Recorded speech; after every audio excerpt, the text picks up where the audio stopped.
Centers around El Paso are busy contacting local survivors of the COVID-19 pandemic as a way to strengthen their supply of convalescent plasma for that ongoing fight against the virus. ABC 7's Michael Gordon spent the day talking with local hospital administrators about how their reserves are holding out.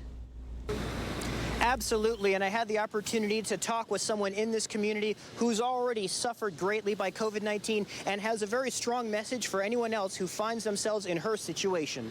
I'm hoping a lot of people will go out there and donate because, like I said, unfortunately, and I'm sorry I get emotional, but my mom didn't make it. But we can help somebody else's. And after several weeks of healing, Bonnie Nahara will now be able to fight back with her own donation. I have an appointment for this Thursday at 2 p.m.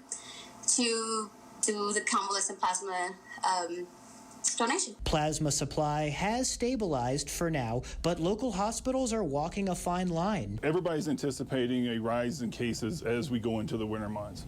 And so as those cases rise, the need for convalescent plasma will increase. These next few weeks and months is going to be super important to get us through, get all the organizations in El Paso, healthcare organizations, El Paso, through that the increase in cases as winter hits. But between COVID-19 and the approaching flu season, hospitals are now relying on the public to be responsible and keep their masks on to avoid unnecessary cases. Winter is the busiest season for us because of the influenza.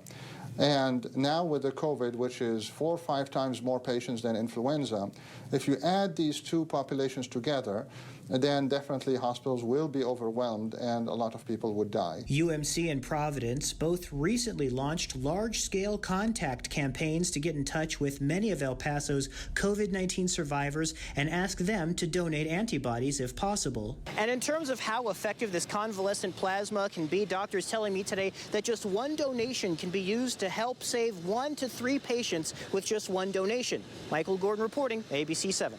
And according to Dr. Hayden, before the pandemic, Providence hospitals fielded about 3 to 4 plasma requests per week.